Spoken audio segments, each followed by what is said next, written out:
लानत को खत्म करो।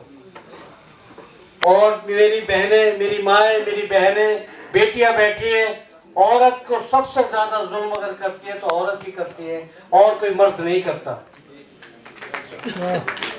औरत ही कहती है कि मुझे दहेज चाहिए या बहू के अंदर कमियां निकालना, ये चीजें खत्म करो।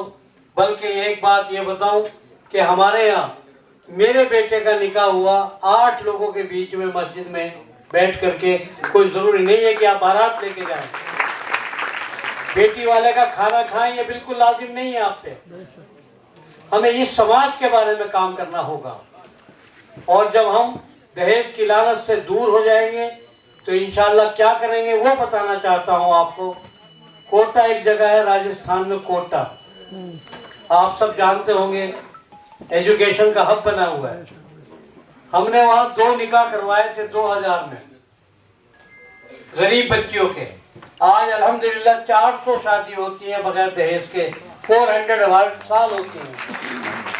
और वो पैसे जो बचते हैं, आज वो बच्चियां पढ़ लिख करके इस काबिल हो गई कि आप सोचो मत कि वो डॉक्टर भी हैं, इंजीनियर भी हैं, मास्टर भी हैं। आज वो बेटियां पढ़ के खुददार बन गई, और वो जहाँ पर नौकरी करती थी आज उन्होंने अपने इंस्टीट्यूशन बनाने शुरू कर दिए।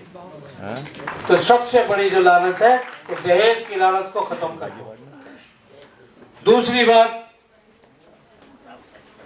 हमने उस पैसे से बचा के अंसारी पंचायत ने कोटा में तकरीबन 5 करोड़ रुपया सेव किया, और हमने एक जच्चा बच्चा केंद्र बनाया। विज्ञान भवन के अंदर सब लोग जुड़े, और जुड़ने के बाद में अगर सर्जरी होती है किसी भी लेडी को डिलीवरी के टाइम पर, तो केवल 5,000 रुपये लगते हैं। 50,000 रुपये ब्याज पे लेने की जरूरत नहीं है। तो मैं आप सब दिल्ली के लोग, आसपास ये हापुड़ के लोग, सब लोग बैठे हैं, तो आप इस मिशन पे भी काम करें कि हमारी बेटियां जो हैं उनको हम दहेज न दे के उन्हें तालीम दें, एजुकेशन दें, और जच्चा बच्चा केंद्र बनाए, हॉस्पिटल बनाए। ये सभी समाज की जरूरत, जिम्मेदारी है। बाकी मेरे अकेले के बस का कुछ नहीं है, आपके बस का कुछ नहीं। मैंने तो सीखा है, आप भी सीखें, सब लोग मिलजुल करके इस काम को करें तो इंशाअल्लाह ये खैर और बरकत होगी। बस ज़्यादा बात न कह के मैं आप सबको सलाम करता हूँ, और मौलाना जावेद सिद्दीकी साहब को कि ये ऐसा ही काम करते हैं।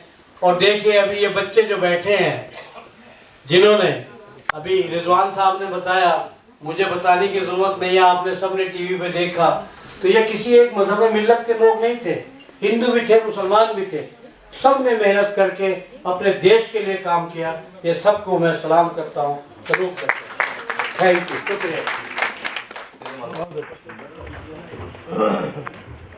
मैं क्योंकि बहुत अहम ये आज का ये प्रोग्राम आप हज़रात देख रहे हैं, और क्योंकि बहुत ख़ास कई मेहमान यहाँ हैं, तो अपनी तरफ से मैं सभी मेहमानों की तशरीफ़ आवरी पर खुशी का इजहार करता हूँ और अपने मेहमानों का इस्तकबाल करता हूँ।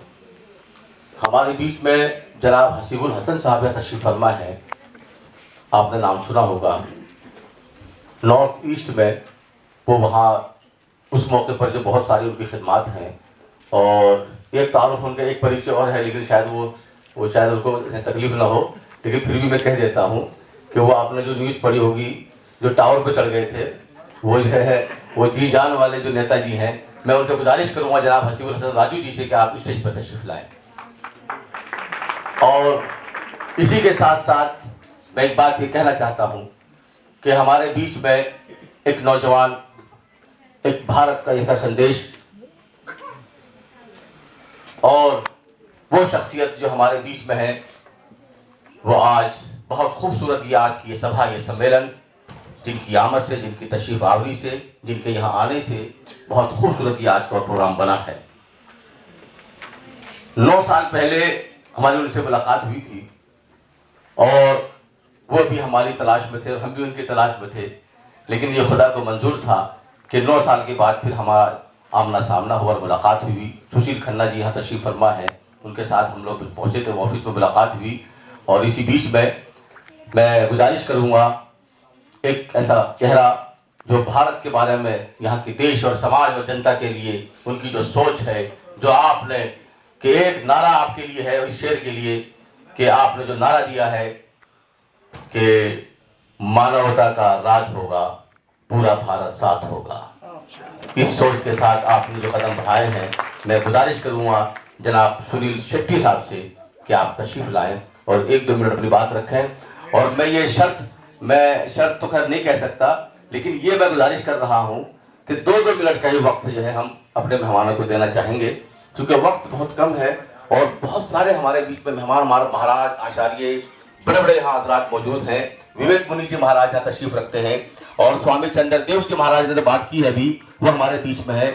और डॉक्टर ताजुद्दीन साहब ने बताया, जैसे अबरार मक्की साहब तशरीफ फरमा है, प्रोफेसर अख्तर वासिफ साहब हैं, और सबसे बड़ी बात ये कि हमारे बीच में प्रोफेसर आनंद कुमार जी हमारे बीच में है, जो अहम शख्सियत, जो आज लोहिया जी, जयप्रकाश नारायण जी और महात्मा गांधी की जो विरासत को जो आप पूरे भारत में लेकर चल रहे हैं, ह्यूमन राइट्स के जो आपने नाम और चेहरा सुना होगा, पढ़ा होगा, वो प्रोफेसर आनंद जी हमारे बीच में तशरीफ फरमा है। हम उनका स्वागत इस्तेमाल करते हैं, आपका विचार भी सुनना है, इसलिए बहुत कम वक्त में माजरा चाहता हूँ, माफी मांगता हूँ। मैं 2-2 मिनट का वक्त दूंगा।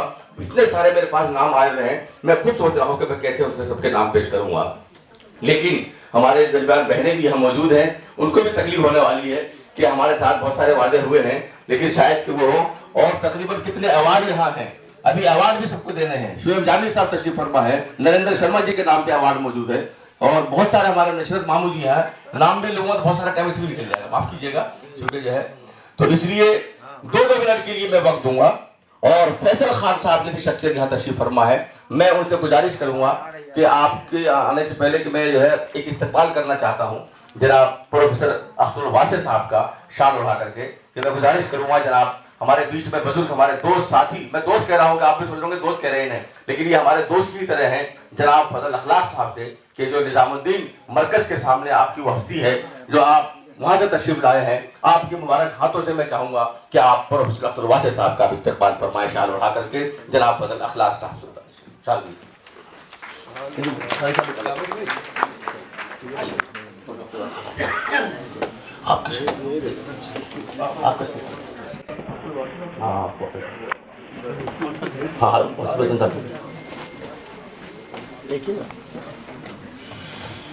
बहुत अहम शख्सियत प्रोफेसर अख्तर वासिफ साहब, जिस प्रोग्राम में आप तशरीफ रखते हैं,